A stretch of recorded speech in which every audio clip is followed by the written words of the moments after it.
நம சிவாய். இப்போ நம்ம குன்னூர்லேருந்து பக்கத்தில் இந்த இடம் பார்த்திங்கன்னா சத்குரு அப்படின்னு சொல்லுவாங்க.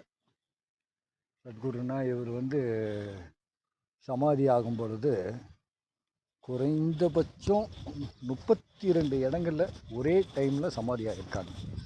அந்த மாதிரி இடம்தான் இந்த இடம். மிகப்பெரிய ஒரு அற்புதமான ஒரு சக்தி மிக்க இடம். அவர் இது பூட்டி இருக்குது, எங்கே போனாங்கன்னு தெரியல,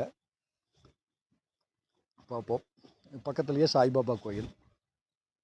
ஆமாம், நம சிவாய். நம்ம